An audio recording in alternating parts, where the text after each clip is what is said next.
Welcome back to the final Jurassic Thoughts podcast, at least discussing the 2025-2026 NBA season.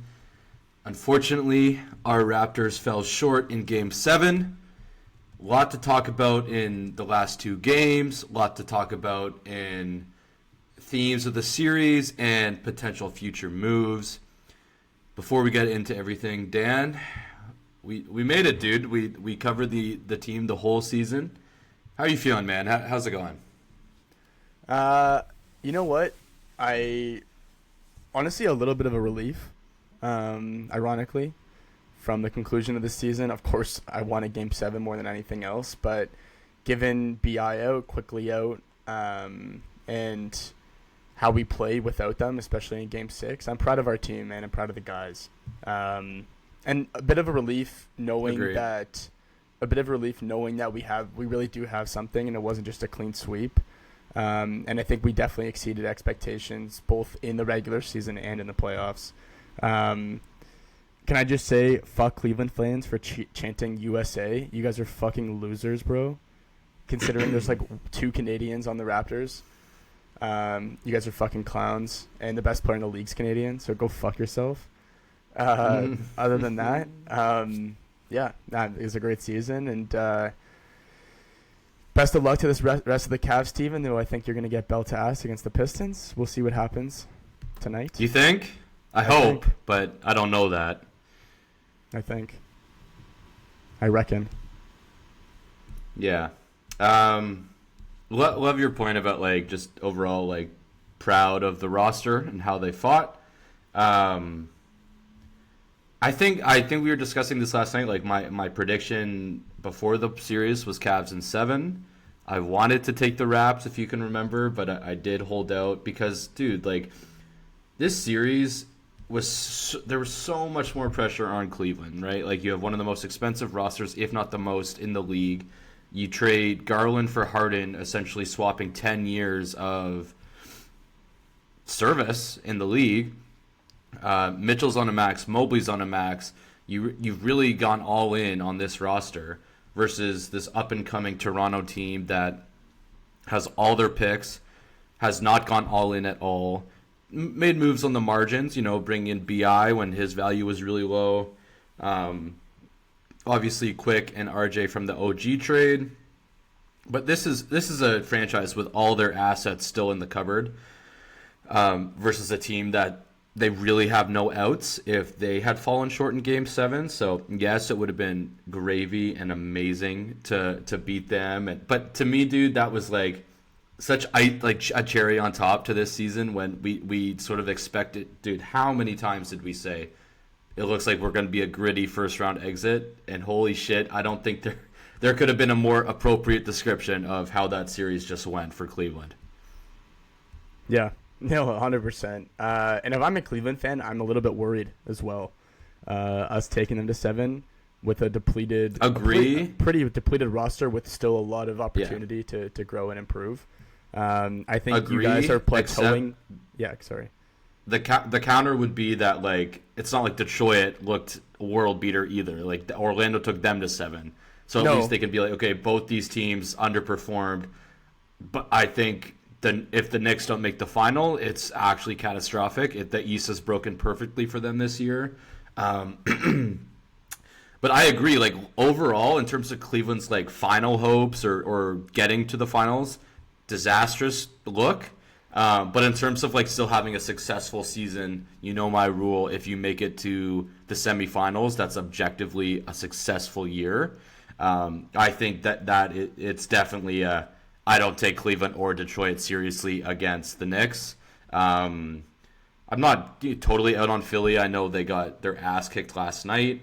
But, yeah, I think the Knicks are looking pretty good in making the final. And I wouldn't take Cleveland or Detroit seriously really in the semi. I think max that goes to 6, potentially even fewer than that. Yeah. And just again on Cleveland, I think this is the plateau. Like, this is the best team. Like, this is the best the team will get. Harden's only getting older. You can already see him deteriorating a little bit. You don't believe in the every year potential Evan Mobley leap? Because that's what we hear every offseason. Oh, he regressed. Dude. He regressed from last year. So, no, I don't necessarily believe in it. I think this is it. Like, this is what they have, and I don't think it's a championship team. There's very limited moves they can be making. I think it's a fine roster. I think for the next 3 to 4 years, if you keep it intact, you'll stay where you are, top 3, top 4 in the East. Do I think that a Donovan-led team can win a championship with this supporting cast? No. And I think a finals appearance would be at most, and that would be like exceeding expectations, to be honest with you. So Cleveland fans, enjoy the 7-game win against a team that is completely fucking ransacked with injuries, but this is as far as you'll go. Thanks. Okay, but what happens when the King of Akron comes home in the summer? What happens 42-year-old then on the vet mid-level? What happens is Bronny tags along. There's a whirlwind of locker room issues. They're going to fucking probably make some stupid trade to accommodate him to free up some cap, because we all know at this point in time LeBron's never taking pay cuts. I just, even if as good as LeBron's been against the Rockets, I can't see him threading the needle for them. Like, he's not the missing piece, man. They have other issues, and that part it was clear against us. So we'll see how the Knicks fare. It would be like, I mean, obviously that story would be like the darling story next year if that happens, but like that spot in the starting 5 was their primary defender on like Scotty and BI, whether it be Strus or Dean Wade. Mm-hmm. If you put in LeBron there and then like you're asking him, Donovan, and Harden to guard the leading guard or wing on the other team, I'd be fascinated to see how that went, because it'd be pretty it'd be very entertaining, but I don't know how awesome it would be in reality, aside from like the storylines and such. You wanna start going into Game 6? Yeah. All right. So pretty whirlwind of emotions for Game 6 and 7. So Game 6 back in Toronto. I know you were kicking around going. I know you had work, so you sadly couldn't. But honestly, like, it's. I love what RJ said, and we'll get to his game winner and everything. But he said coming into Game 7, yeah, it was a great moment, but if we lose this game, it doesn't really matter in reality. And I was about to say, like, for the fans at that game, they saw like such an awesome Raptors playoff moment, and they did. But it really is just like an awesome moment in itself, and obviously didn't lead to anything because we ended up losing Game 7. So great moment, but not as big as it could have been just with the result of the series. But yeah, man, Raptors win 112-110 in overtime. RJ Barrett hits the season-saving 3 down 1 with I think like 2 seconds to go. Maybe even less, actually, by the time the ball came down. It was like 1.6 or something. Yeah. Where do you want to pick this up in Game 6? Well, I want to start by saying this was not a good game from both sides. Efficiency-wise, offensively, it was very, very sloppy. Similar to Game 4, I believe. It just didn't have fight. Like, I don't know. I think the first quarter, both teams were pretty hot, and then it really mellowed out as the rest of the game went on. Especially in the fourth, it seemed like very little scoring was going on. We blew our lead in the fourth, come the second half, which at this point seems to be a common theme, foreshadowing Game 7. But again, it's not really a surprise considering the lack of offensive punch that we have with all the guys out. Scotty was absolutely fantastic. He was the only guy that was really sparking the offense. Jacoby, of course, was lights out from 3. But again, that's just not going to be enough in a playoff series where the other team's 2 best players are Harden and Donovan, known scorers. But man, we've get in 6 stocks as well. We've given Scotty so much praise and throughout this series, but man, this game Rightfully I think was actually his best game objectively. If you don't mind me saying, his line 25, 7, and 14 with only 3 turnovers and 3 steals, three 3 blocks. Not bad at all. I think that this actually, I don't In even know. 47 minutes, too. 47, yeah. Yeah, like, that's a whole game. I mean, of course, there was overtime, but that is literally, he played a whole game. And I think he led both teams in minutes. And I think his usage, man, it felt like 45%. It felt like something absolutely fucking outrageous because we had no other choice to go through him. And he was so exhausted. He didn't even want the ball in the last possession. You can tell. Over time, he was just completely, like, fading. Fuck, man. Even Jacoby and RJ, 43 minutes each. Like, this was a really hard-fought game. Again, not our best game, but it was very entertaining, especially towards the end. So, and we were lucky enough for RJ to hit, I would say, a top 5 Raptors playoff moment shot. Although, like you said, we didn't win the series, but I just think being at home for RJ to do it, considering how well he's played throughout the series, how dramatized and theatrical this game was, I think it meant so much.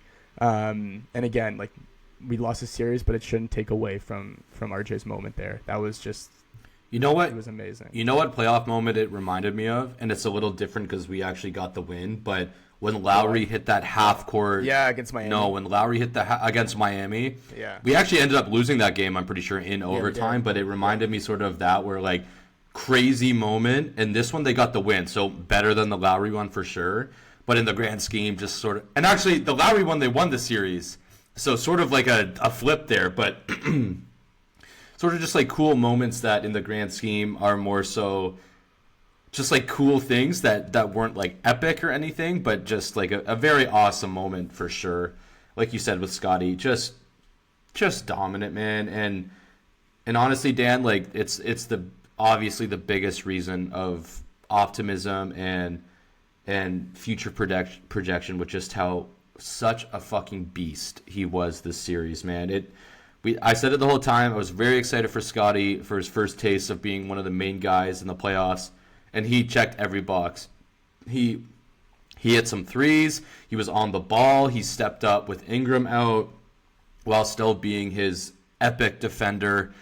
It was just it could not have gone better, his first taste of being a main guy in the playoffs. And it's why the future might have looked bleak at some points of this season with our various contracts. We will get into that eventually.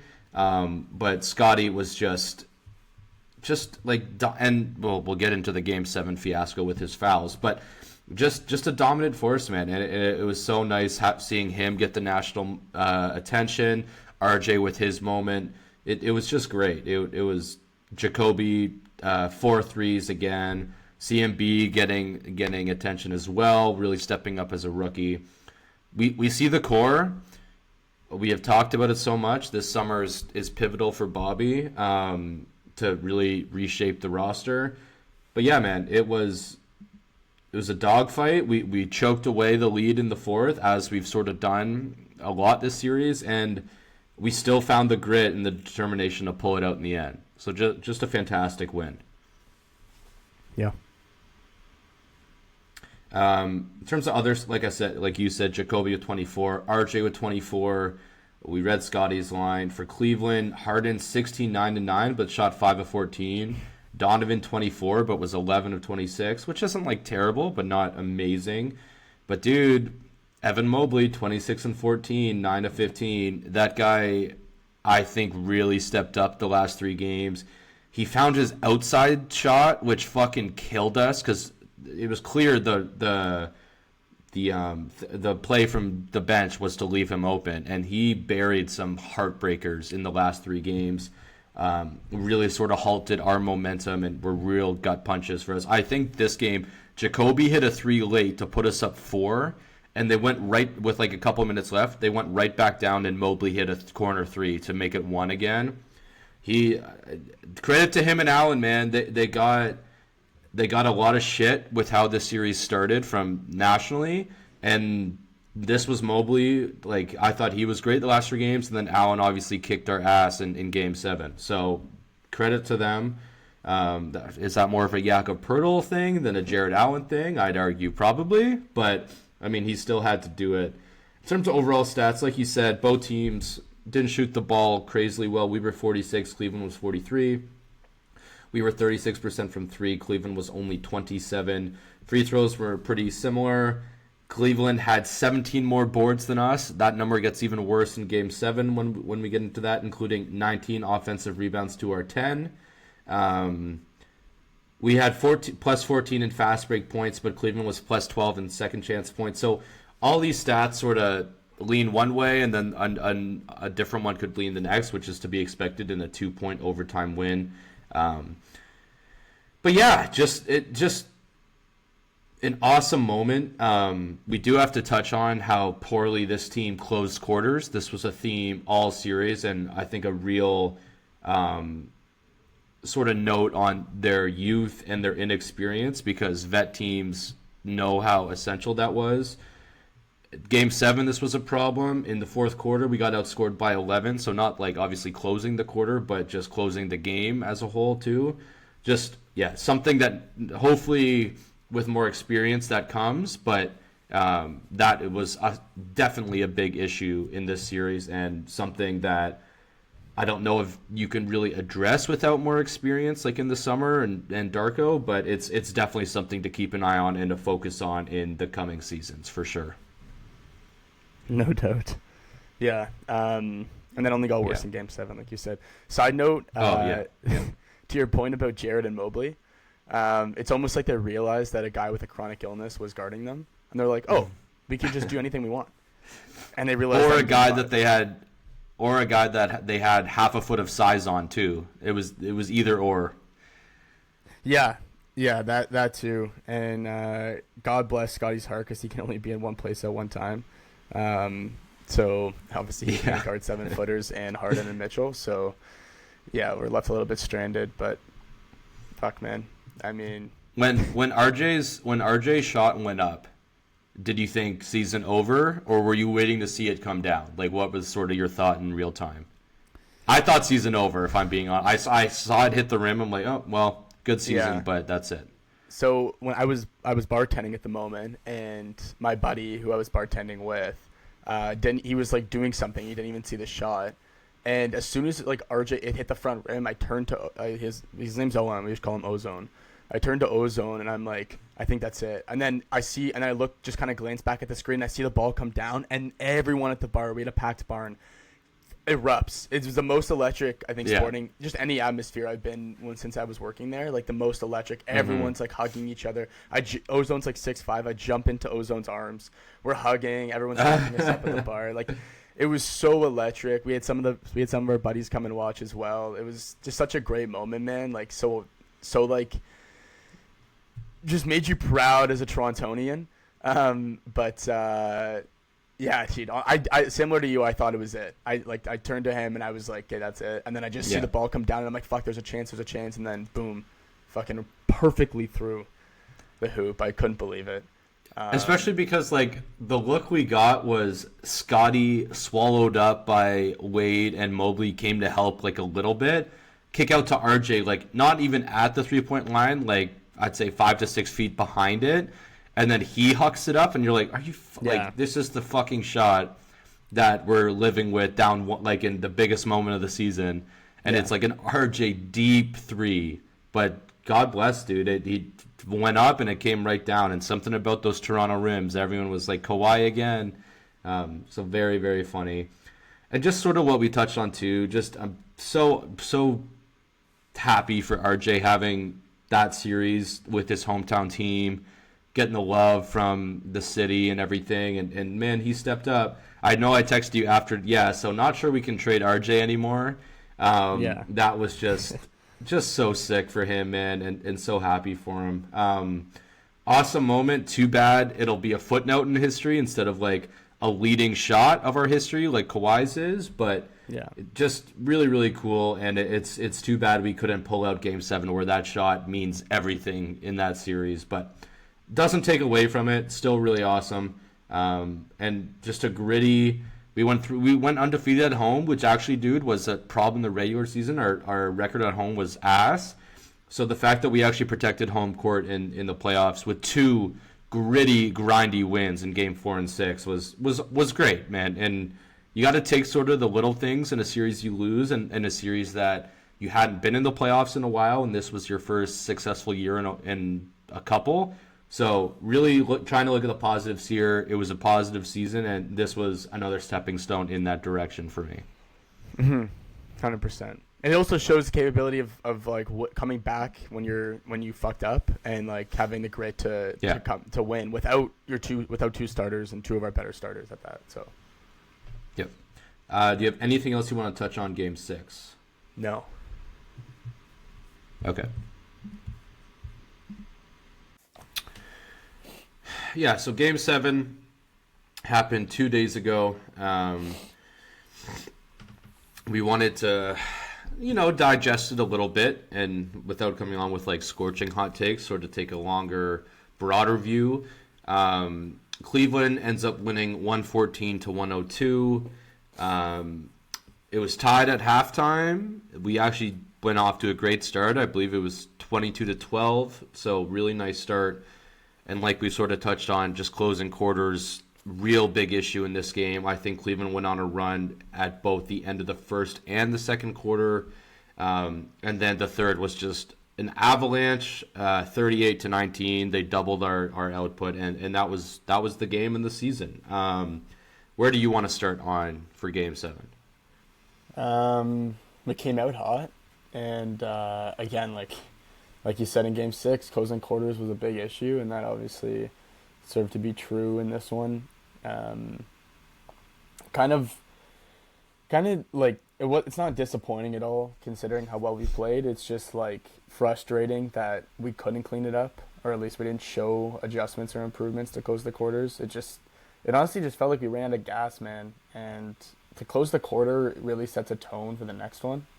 And I think we just gave up too much in the third to try and claw ourselves back.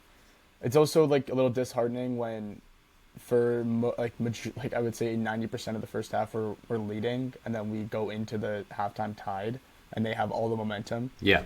And then they just punch us in the dick in the third quarter. Like right out the gate, it's like within 3 minutes they take a 10-point lead. And it was right. Yeah, man, I don't know. And Scotty gets into foul trouble. I know you sent me that statistic of like ridiculous plus minus. Yeah, it's crazy, and it shouldn't even be that surprising because of how well Scotty has played and how like he is the genuine engine of our team.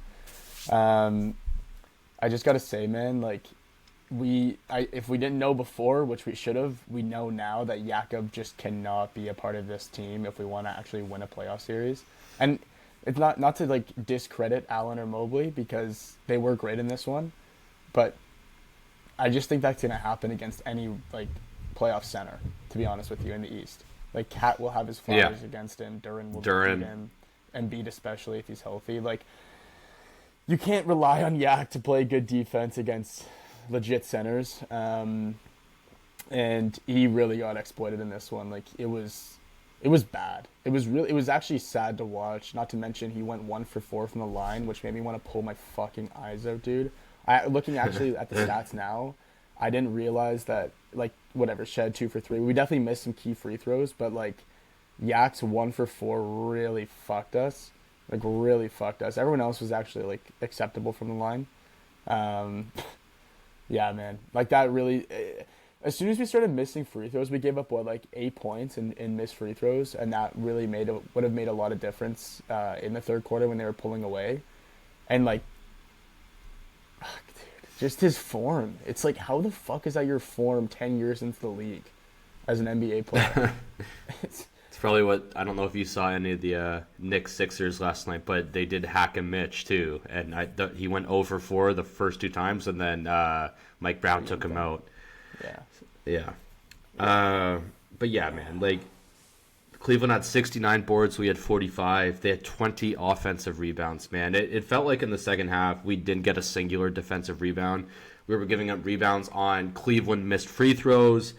Every shot, it felt like Yak was not getting in the right place, and we just had to try and close out possessions like 3 or 4 different times because we could not secure the board at the end. Really, really disappointing. We actually shot pretty similarly. Cleveland was 45, we were 44. We were 29% from 3, Cleveland was 28, so, pretty close. Cleveland had 11 more free throws than us, and just the board discrepancy, man. Like you can, and the final score is not as bad, but it really wasn't that close because the third quarter they were up 19 going into the fourth, right? Like it was pretty set. And when you you don't have to shoot well when you get every board, and that's sort of how Cleveland took this away. I do want to mention, like, Cleveland was plus 14 or 16 in second chance points, so just really in a game you lose by 12. That's pretty much the difference. But the Scotty Barnes fouls, just absolutely pathetic by the referee team. The fifth one, when him and Allen were just running for a loose ball, that's an actual joke. People were mentioning, too, his fourth one, which was like a Harden rip-through. Yeah. I don't quite remember that exact play, but I'm guessing it was just some classic Harden bullshit.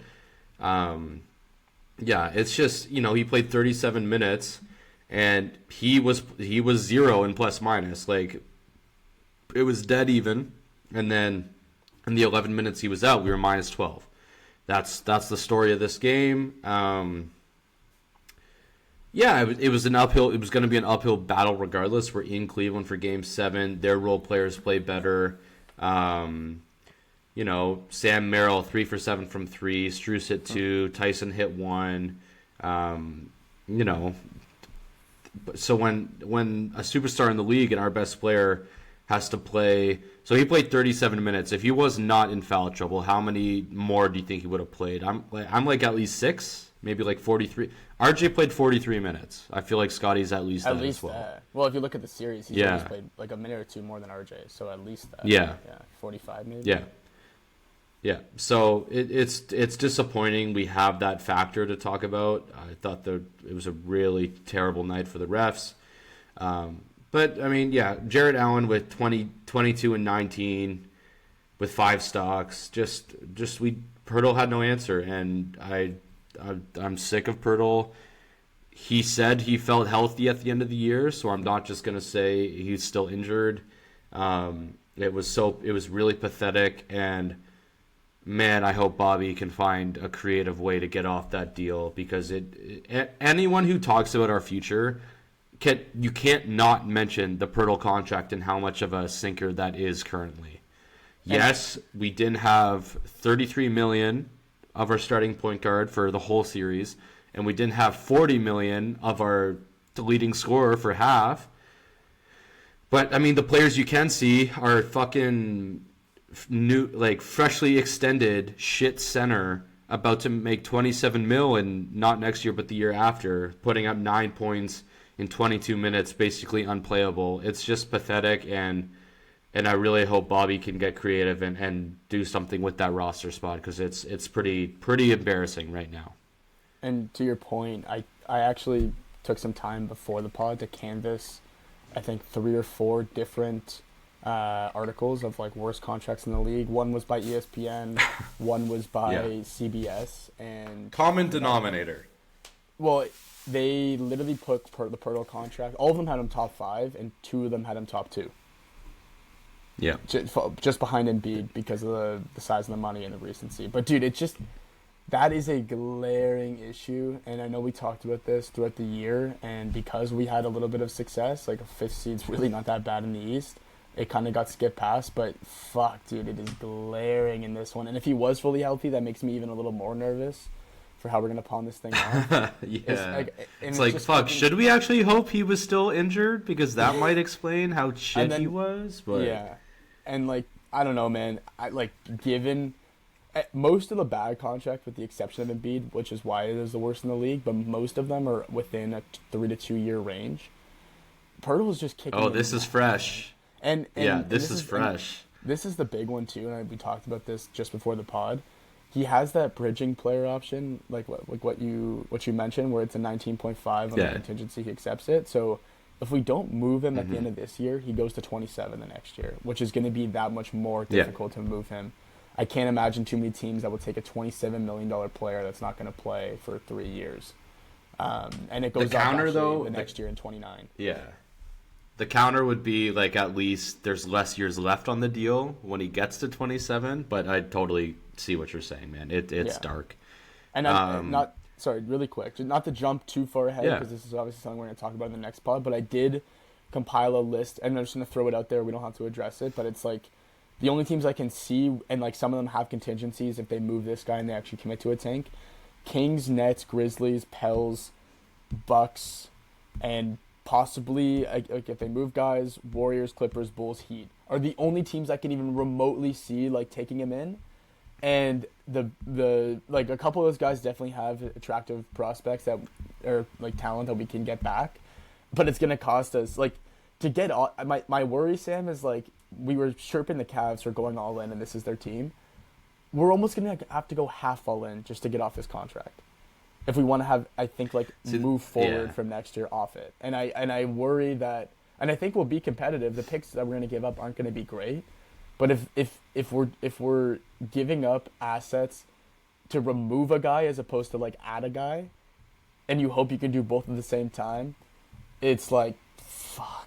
Like, is this really the right way to go? Like, Masai really fucked us when he left, and that was his parting gift. Because this is a nightmare contract to deal with because it's on the books for so long. If it was 1 or 2 years, it's passable, but this is just fucking brutal, man.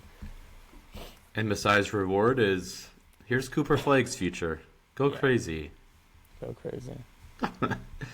I saw a tweet that was funny, like Masai's PR is insane because everyone was like home run sign for Dallas, and I wish Masai nothing but the best, man. He built our championship team, but we've touched on it, man. The last 5 years of his tenure here were rough, like really, really rough.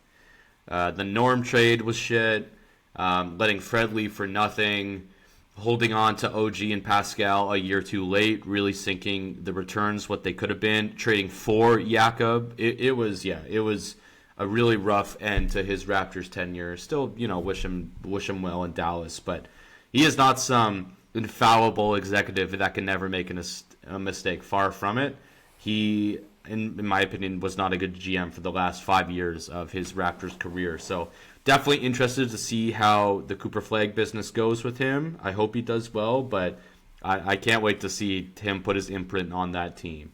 One thing I also wanted to say, so Allen flagrantly fouls, and this is another thing we have to touch on, dude. So Cleveland had 3 flagrant ones this game. I don't know, did they give AJ Lawson a flagrant one when he sort of took down Allen? No, if you remember that play, I can't. It was a common foul. I didn't think they did either. Someone was like, "Well, Toronto got one." So if they didn't, that's 3 flagrant runs for Cleveland, none for us. The Max Strus headbutt on Scotty. I don't know what the fuck are we doing? Jackson. You man bun fuck, who has rode a career with like one good season in Heat culture where you made the finals. You got a bag from Cleveland. You've been shit. Now you're this man bun fucking loser running around all hype because you got like a deflection turnover just on the ground. Let's go, and then you're headbutting Scotty. It was unintentional. He didn't even mean to do it. He just got it just happened that way. Like he's such a fucking clown. That guy is such a clown. I don't like. Okay, I get the headbutt wasn't a huge headbutt. Like it was like a head tap type of thing. It's still ridiculous. So like. I can get the logic that there wasn't like a huge wind up and like I'm gonna ram my head into Scotty's here. Like I don't think that. But the fact of the matter is he still fucking headbutted his chin. Like I'm not saying, dude. Like the criteria for a basketball for a flagrant 2. Did it have basketball? Was it a basketball move? Fuck no, because Scotty wasn't even in the play. He didn't even have the ball. He was walking. No, he wasn't. Just running up. And was it above the shoulders? Did he make head contact? Yes, true for both. And it's also just a mindless play. You cannot mitigate the fact that he just did it for no apparent reason to our best player at that. He should be more penalized. If this was like Shed, okay, because Shed could be a fuck. Maybe he said something. Whatever. This is Scotty, who plays the game with the utmost integrity, man. I don't think any player in the league would disagree with that. That Scotty is like a little rascal to go up against, like Draymond, or he has these little antics about him. Fuck no, man. Scotty just gets in there and does his shit. So for Strus to do that and then also like whine about it after, and even when the Cavs fans saw the play, it was like fucking silent in that stadium because they're like, oh yeah, that was just stupid. That's just surprised dumb. They didn't do USA again. Why didn't they do USA again? Honestly. Well, maybe because Scotty's probably going to be on the next U.S. roster. So fun. We headbutted Scotty. USA. USA. Oh, you love the way some Americans think, eh? Pussy ass Cleveland, bro. Like, you have to wake up in Cleveland. Whoever said that, like, Yeah. was it the Joakim Noah thing? Like, I don't know. yeah. They even have. I don't even think they have clean water over there. Pussy ass city, dude. Like, okay, enjoy. Okay, and this is where I was starting with this. So then Allen flagrantly fouls Jacoby when the game's over. There's like 30 seconds left. RJ, who's taken it upon himself since that New Orleans game when DeJounte punked us and we didn't do dick. RJ has now been like, if that ever happens again, like, I'm the one gonna get in there every single time. Gives Allen a shove, rightfully fucking so. You just flag. This is the third flagrant foul of the game. The game's over. What the fuck are you doing? Allen starts yelling, "Go home, go home." Donovan, get the fuck out of here. Okay, we've talked about this. I have a Utah Donovan Mitchell jersey. I like Donovan. I lost respect for him in that moment. You were a 60-win team last year. You traded Garland for Harden, saying, guys, we have to this is a year to like win the chip. Our gritty Raptors team, who couldn't beat a good team the entire season, took your ass to 7 games, tied at halftime, without our $33 million point guard, and half of it was without our $40 million leading scorer. For you to puff out your chest in that moment and talk some shit, man, I hope Detroit kicks their fucking ass, dude. And even if Cleveland gets by them, the Knicks are gonna that'll probably be the Knicks' easiest series of the playoffs. Will be Cleveland if they get to the semis.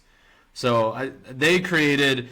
I honestly I didn't have much hate for Cleveland during the series. Like, yeah, Harden's can do bitch shit. But like there wasn't it was like aggressive, like physical, all playoff stuff, dude. Like nothing I thought was like, oh, what the fuck, like hate that. In that moment, dude, for you to wait till the series was over to talk some shit, ooh man. Yeah. I hope karma comes for them, and I'm a Pistons fan this series, dude, and it's just the fact that now, like, you used to be a proud 60-win franchise as soon as last year. You haven't won shit. Harden and Donovan, you haven't won shit. And for you to be talking shit to a team you were higher seeded than, who was without 2 of its 5 starters and $70 million of cap space, okay. I mean, that's your prerogative, but it's it's bitch shit to me. Like, that was really embarrassing for them, in my opinion. It's also annoying because I think, 2 things to that. Donovan, I thought, was actually pretty respectable, albeit like his shortcomings in play throughout the series. He was a pretty respectable sportsman. Even like when we beat them in Game 4, CMB's yelling at him when he goes in the stands. He makes sure the woman's okay in Toronto. I respect the shit out of that, and everyone around the league knows how hard Donovan works. Like, it's just his work ethic on and off the court. He seems like a great stand-up guy. He's a really good rep for the league. For you to do that at that moment, and I think there was lingering resentment or animosity because RJ's Canadian, RJ hit the biggest shot, and they got fucking clowned. They got clowned in Game 6 because we were BI-less, we were quickly-less, and RJ hit a fucking, backbreaker against them, and they looked stupid and silly. And I think, like you said, they wait till the last 30 seconds to talk shit after Allen flagrant fouls our guy. You guys are up 12. And our second year wing, man, he was like fucking so exactly, pussy. Dude. And then fucking pushover spineless weasel Allen, who literally has never gone to a fight his whole life. The guy's such a pushover. It's the same. His whole career, he's known as like the nice guy around the league. No, I agree. Nice guy. I agree. You're a fucking pussy to start. Then you talk shit to our 6'6" guard. Yeah. You're a fucking loser, Jarrett. Get a fucking spine. You're gonna get eaten in the next round, pal. Yeah. And that's a guy who has been on record saying in playoffs before the lights were too bright. Like, get the fuck. Okay, yeah. Like, I guess the lights aren't bright when you're up 12 in 30 seconds. That's when the real dog comes out, eh? You go and you can tell the unsurety of how they felt the whole series. Because if they weren't talking shit, if they were waiting to talk shit until they had the game was fucking over, they knew they were gonna get clowned because they weren't even confident of winning Game 7, bro. Yeah. Like, they didn't talk shit the whole fucking series, and all of a sudden, okay, you're up 12. Like, go fuck yourself. Yeah. No, when it's over, over, then you're talking. Okay. All right, man.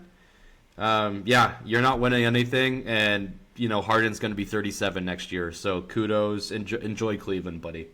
That's our little again. Cleveland was the better team. They should have won.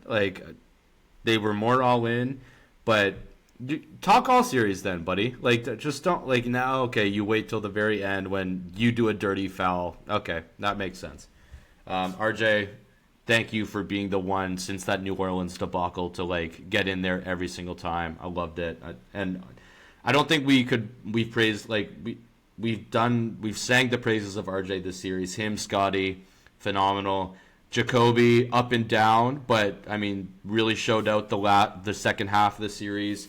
Shed smart winning plays. CMB. It's just tough, man. Bobby's hit on the later draft picks, right? So yeah. Jacoby was 16, 18, around there. Hit on Jacoby.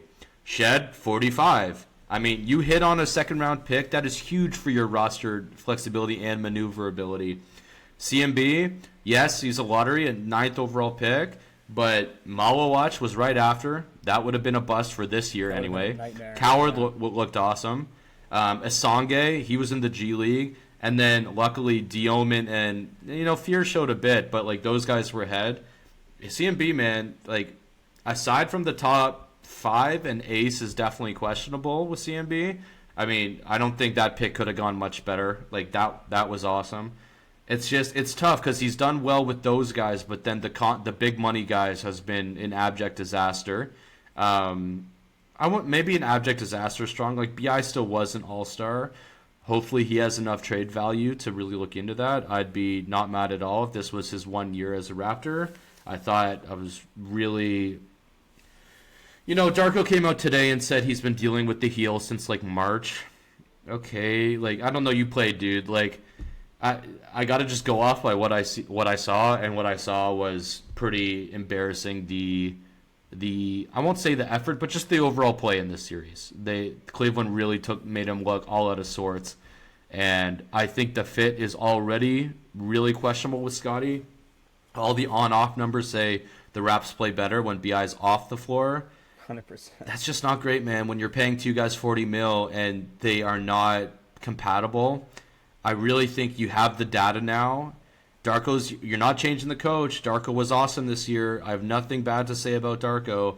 I think you really got to look at that BI cap and spot on the team and see what you can do. I have ideas.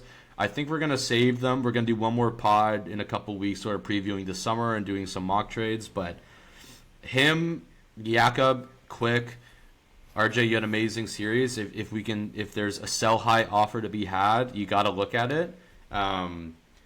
But yeah, I'm on record minimum one trade. I'd prefer two. Michael Grange said today that Grady would be amenable to a trade. Okay, Grady, sure, whatever. For both sides. Exactly, man. Also said today we tried to get Jaren Jackson at the deadline. That was interesting and makes a ton of sense. A stretch 5, Dan. Sort of what we've been asking for. I know Jaren's more of a 4 because he can't like you and me rebound as well as him. But still, yeah, good season, man. Gritty ass series. It's what we predicted for basically the entire year. Lots to do this summer, but I don't know. 2026 Raptors, man, I'll remember fondly if this was a stepping stone to greater success in the upcoming years. 100%. Yeah.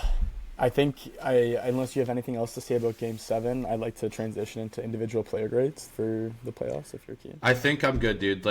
Allen dominated Scotty in foul trouble. That to me, that's the game. There's not really. It's yeah.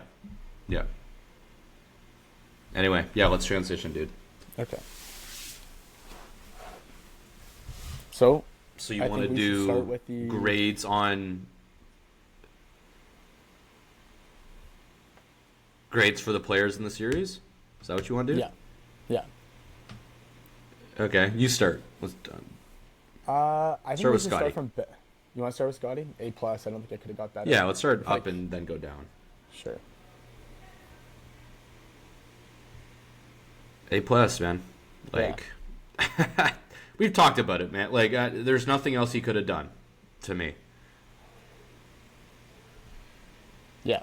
No, like, dude, the fact that he even went to 7 and how bad BI played, again, don't know if he's injured. Apparently he wasn't to start the series. I'd like to think that he was a little bit better than what he put up. There's got to be some reason behind why he was so bad in those first four games. But, you know, it's just Scotty really took the bull by the horns and just fucking led us to 7. And then honestly, like you said, the on-off numbers, if he didn't get into foul trouble, I'd love to see how that would have went. Yeah. Let's stay positive and then work our way down. RJ for me, A. Especially with the role coming into the playoffs of being like the third guy in the season, maybe even 3B with Quick.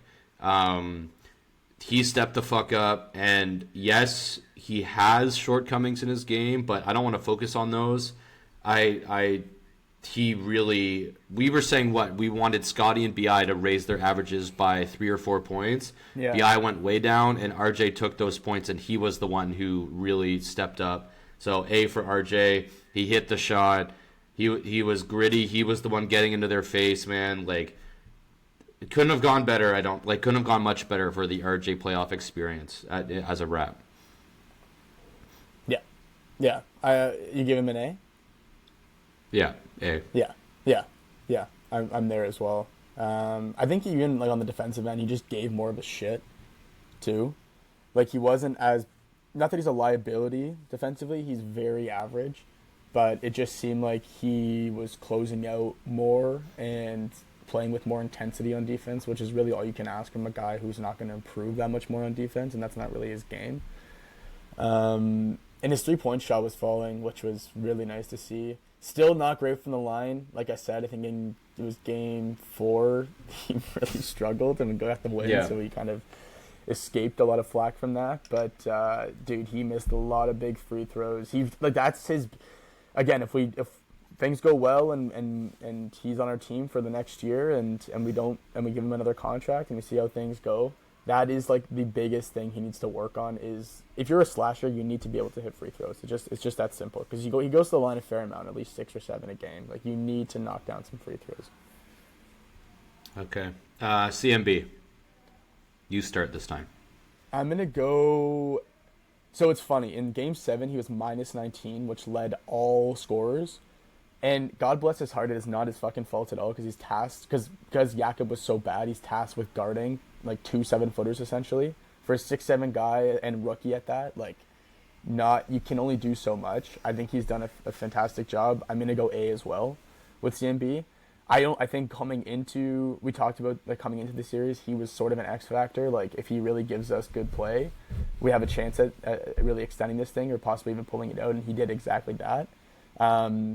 Of course, I think he had more room for improvement than RJ did, but because of his inexperience, like, this was a fucking real series, man, and he was a real role. He was probably our 3rd best player the whole series, to be honest with you. They got a legit ass front court, man. Like, those are legit NBA players. Yeah. So, rookie, 3rd best player, really held his own defensively and on the glass, and like, you know, albeit game 7 did not look great again, like, not his fault at all. Hard to argue with anything above an A or below an A, excuse me. Yeah, I will do as a rookie A+, because a rookie with that impact, like you said, being your 3rd best player, I mean, that's incredible.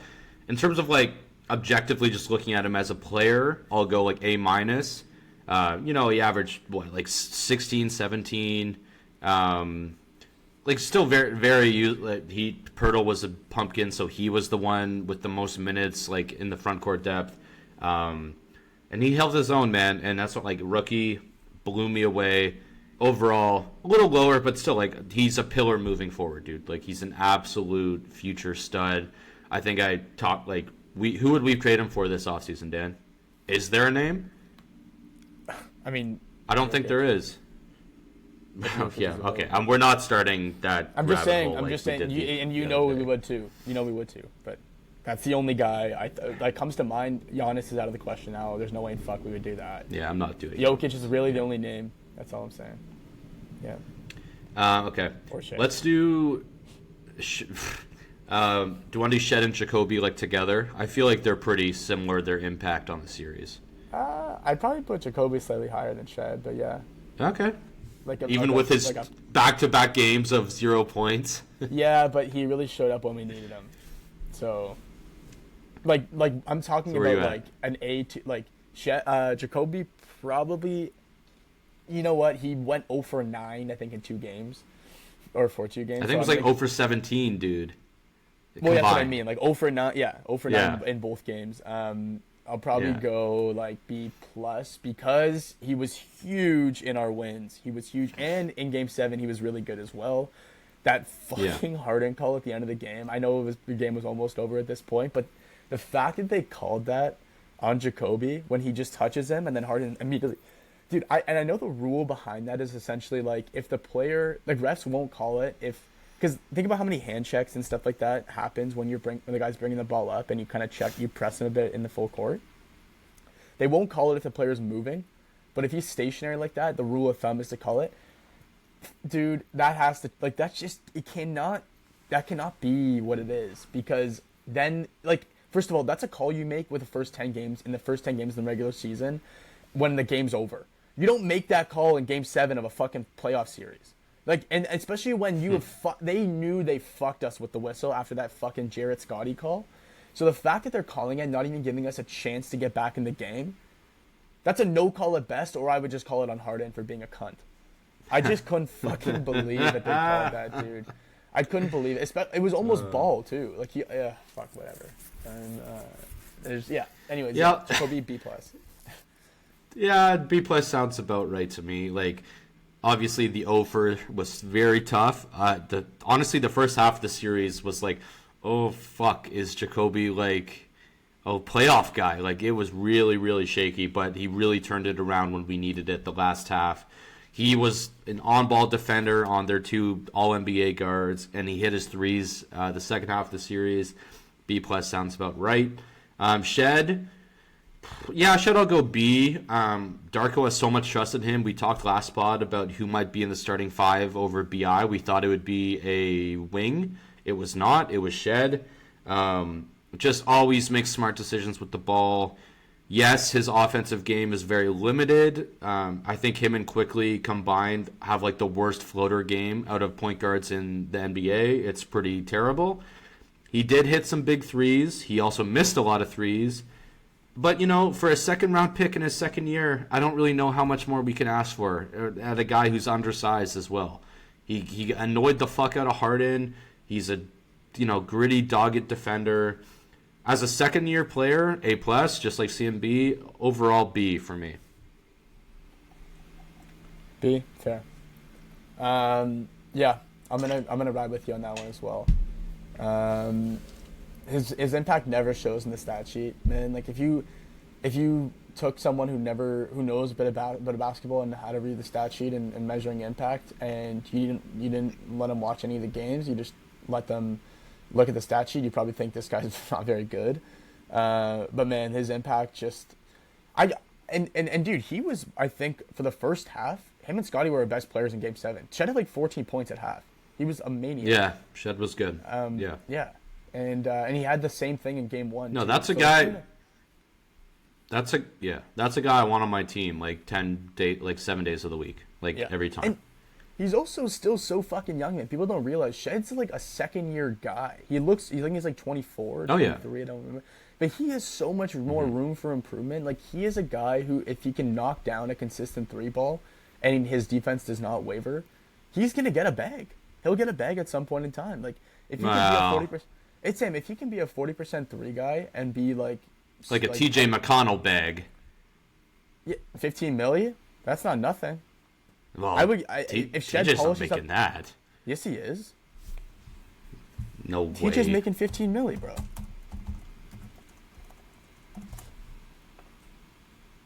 Four-year, 45. Yeah, he's making 11. 12. Yeah, 11. 11 and a half. That's more than I thought, honestly, to be honest, yeah. So, I mean, I think Shed's more. I think I would pay that if he can knock it down. And I think he's actually a better defender than TJ is.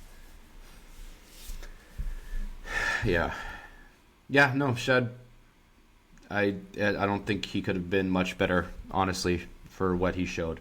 I mean, his shooting can always be Okay, better, that's but whatever. yeah, I know, but just in terms of like his realistic like output. Expectation. Yeah. I think that's it for the positives. Let's do Bi.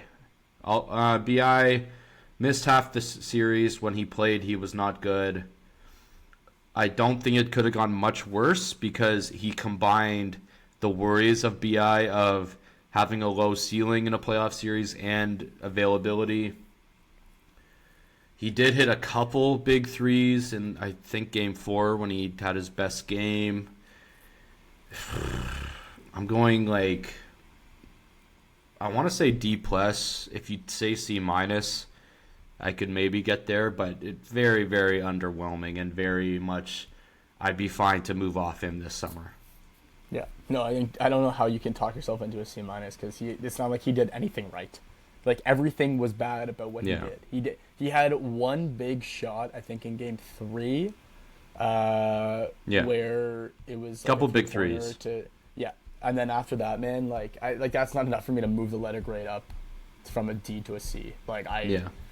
It was kind of like back-breaking bad how underwhelming his play was. And it makes you think like if he gave us a little bit more juice in just one of those games that he was healthy for, we have a chance? It's just like, fuck, man. You had such a good season, and that's what you show forth in the playoffs. Like, everyone wanted you to do well so bad. You were the guy that we were all rooting for the most. Like, but all the concerns. You to 30 a game. It's just... all the concerns were validated 100%. And you know what, Sam? His 3-ball was actually the only decent part of his game throughout the playoffs. Yeah. I think he shot 38%. His mid-range game completely abandoned him. Like he couldn't hit anything. Not aggressive at all towards the rim. Which is his bread and butter. So Yep. Yeah. It's bad. It's very bad. Really disappointing. Pirtle, easy F. I don't even want to say anything more on him. Just F. No, I'm actually. You know what? I'm gonna put him above Bi. I'm gonna go D++. He at least fucking played. Okay. He at least played, and he. With a whopping 7 points and 6 boards. But but the thing is, and this is why I'm doing that. Pirtle had the most risk entering this series of getting exposed, and he did because he's the only 7-footer on the team, and he was tasked with guarding Allen and Mobley, two pretty fucking good 7-footers in the league, if I do say so. Was he? Jared Allen should not be dominating you like he was in the last half of the series. That should not be happening. The only reason why, and I'm not, and again, he's a plus better than Bi, but the only reason why I'm giving it to him is, one, he played the whole series, and two, he if you relative what Bi expectations were with scoring, and then you relative what Yakov's expectations were with playing defense and just doing what he's supposed to do, they're about the same. And Pirtle played the whole series.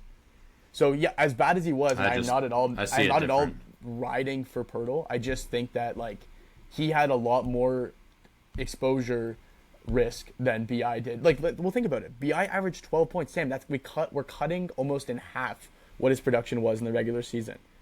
Pirtle wasn't that bad. In comparison to Bi, he was awful. He was 100% awful. But he was the first guy who was going to get exposed in a game like what happened in Game 7 and the series. And Allen really torched us in Game 7, dude. It was Game 7 where he really fucked us up. He was actually kind of underwhelming the rest of the series. Yep. I guess in terms of your expectation point about Bi, it was so much worse because the expectations were higher. I can't separate the contract, and maybe I need to, but I just can't separate that from this. So, yeah, I don't know, dude. I don't want to watch him anymore at all. It seems like all the bad things that we've done managing the roster all started when we traded for Jakub, that deadline. Because we should have sold. We had a lot of good offers on the table for OG and Siakam, all things considered. Fred also left for nothing that year. We traded for him, and since then, it's just been tough roster building. It's been really tough decisions. The only other one, I guess, like, yes, Battle, like, very nice. Lawson had nice moments. I'd like to touch on how Mamu was, like, unplayable. That was really disappointing because he had such a strong regular season. He only played 8 minutes in Game 7. Lawson and Battle played more than him. I'm not sure how he could be anything but an F2, which is tough because you and I both loved Mamu in the regular season. But he was such a non-factor, and Darko had no trust in him in a playoff setting, which was definitely noteworthy. And like you said, 2 guys jumped him in the rotation. Yeah. Mamu, it was clear that I think the series dynamic wasn't the right series for him to be played in, and we needed Why? an offensive. Well, because he's not a good defender, and he would be tasked with guarding, like given how bad Jakob is and the structure of Cleveland. But you just said about the rest of the East. So what series is him when it's Duran, Embiid, and Cat? Because like it's the same thing. No, I'm saying when we get another 7-footer is probably when it's a good time for him to play in the playoffs. Jakob is obviously not going to cut it, but we didn't even have anyone on the bench we can point to and be like, at least this guy's 7 feet tall and he can maybe box out Allen or Mo. Like, there was no one else, dude. The next tallest guy was Mamu, and we know what he can do defensively, and it's not guard those 2 guys. Trace Jackson Davis disrespect, yeah. There's a reason why Trace didn't even sniff a minute of playoff time, and it's because he's Garbo, bro. I love how Trace it comes that Michael Grange. I love how Michael Grange comes out today talking about, oh, we made a strong push at Jaren. And, like, so we were big game hunting at the deadline, but at the same time, we were just like, no, just Ochai for Trace. That's all we, like, that's fine, too. It's just funny to me. The only other one, like, quickly is obviously an incomplete. You definitely look vindicated and correct when you were like, why the fuck did we play him against Brooklyn in Game 82? When I was pushing back a bit, like, well, we needed the game, yada, yada, yada.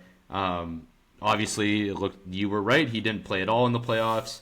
And to me, you get like maybe one of those in a year where you're like, okay, he wasn't available. If it becomes a recurring theme, that's why I'm not for sure we have to get rid of Quick. Like, I thought overall he had a decent season. Not great, not terrible for the money he's on. About where you'd expect. Yeah. And then lastly, Darko is an A for me, man. Like I said, I wish smarter assignments were on the board for Game 1 and the first half of Game 2, but I love a coach who makes on-the-fly adjustments in a playoff series. So I love Nick Nurse, and especially Nick Nurse after Dwayne Casey, who was stubborn as a fox and just went down with his like regular season ways and never adapted. Yeah. You got to be a coach with flexibility in the playoffs, and Darko answered that fucking bell, changing the Scotty assignment, riding the hot hands when BI doesn't have it going, riding CMB till the wheels fell off.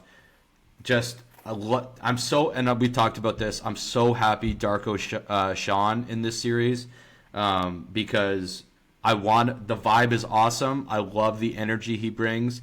That really is so secondary though to like the actual coaching. And for me, he had his best moment as a Raptors coach this series. I loved it. I love him. He is a coach I'm so happy to ride with the next however many years. Obviously, this is the start of the playoffs, and if we don't improve from this, then you have to start looking. But for this moment in time, I have nothing bad to say about Darko, and I'm very optimistic with him as the leader of the team moving forward. 100%. I think he's a player's coach. Obviously, we knew that going in, but this, like you said, shows the ability to make adjustments, and he's not afraid to like fuck shit up in the lineup when he needs to. Like we talked about the Game 4, like sitting Battle. Well, yeah, Lawson, 100%. Like he'll fucking go deep in the bench, dude. Yeah, and both those moves had their moments, man. 100%. They really did. J-Mo pretty much won us the game, our first playoff. Yeah, game. Like that was Game 3. If he doesn't make that sub, we probably don't pull it out, man. He hit 4 threes. Those were huge, massive points down the stretch. Yeah, it gives me a lot of reassurance, and like this was really his first year of like trying to win. Like where like the front office, everyone in unison in the organization is like, let's do our best this year. Every other year was like, we're not going to be mad if you win 30 games, or we're not going to be mad if you get a top 7 pick. I mean, dude, how much should we say that? How much should we say that preseason when it's like, okay, like all these games played numbers are down for like RJ, for Quick, for Scotty, and it's like you can't really judge that because the team wanted to lose. So, yeah, I completely agree, and it's just really nice to see his first moment of trying. Yes, the regular season I think still left a lot to be desired, Dan. Our record against the top teams, our late game offense being just hand the ball to BI, we've touched on it. But I just want, like, playoff is the most important, and I think he did, I'm very, very happy with his role in this series. It's an A for me. I'm really, I love it. I loved it. Yeah, he was outstanding. Yeah. Do you have anything else, or you want to sort of leave it there, and then we'll come back in a couple weeks with sort of off-season preview? Yeah, which is going to be, I think, both of our favorite pods, to be honest with you. Yeah. It'll be fun. I know sometimes when I can't sleep, I'm on the trade machine, cooking up ideas. And also in a couple weeks, if nothing, well, just really quick, we have the draft lottery to go over. We'll probably have we'll have the first half, or maybe first 2 games of the both conference final series, and we'll see what happens from there. But a lot more reports are going to come out with players feeling disgruntled and organization shopping this guy or that guy or whatever the case may be. I don't remember last year. I think Indiana traded a pick even during the playoffs. Their pick. Yeah. Their pick. New Orleans gave it back right before Halliburton tore his Achilles. Right. So trades can happen. I don't know if anything's going to happen as significant as that was last year, albeit that wasn't a huge splash in terms of current standing, but obviously for the future that was big because Indiana now retains their pick and it's going to be a top 4 pick most likely. But yeah, we'll see what happens. There's going to be more ammunition and material, and Sam and I look forward to articulating it.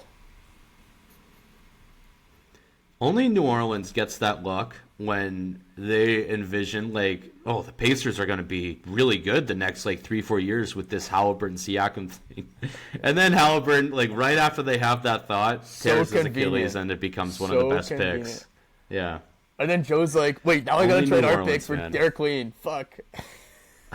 Do you think that's the moment when do you think that's the moment when Joe's like, wait, I actually have to move our pick now? What triggered in his head to where I was like, no, that was when I moved the pick. That's when I decided that I had to move it. Triggered in his head because Troy Weaver has a crush on players from the DMV. Vicini did this whole breakdown about it, and Queens from Maryland. Vicini went through his draft picks, dude. So many of them are from the DMV. It's actually insane. It's very, very funny. But yeah, if nothing else, thanks everyone for following along this season. I had a really fun time doing this, Dan. I actually I know you we watched. This is the most I've watched every single game of Raps this year. That's crazy for me.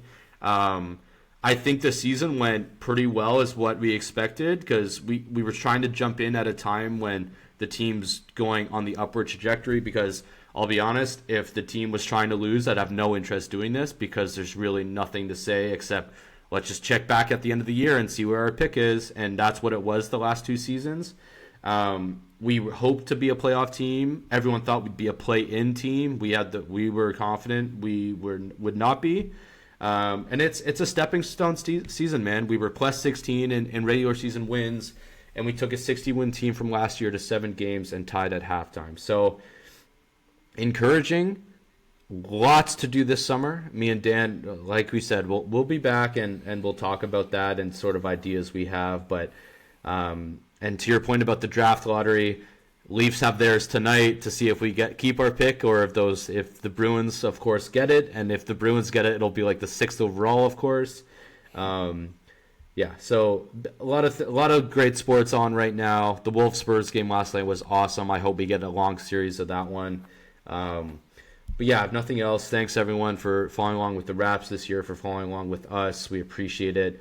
And we will be back in a couple weeks to go over the summer. But before then, take us out, Dan. Thanks for listening, guys. It was a pleasure doing this with you throughout the season, and we look forward to coming back better, stronger,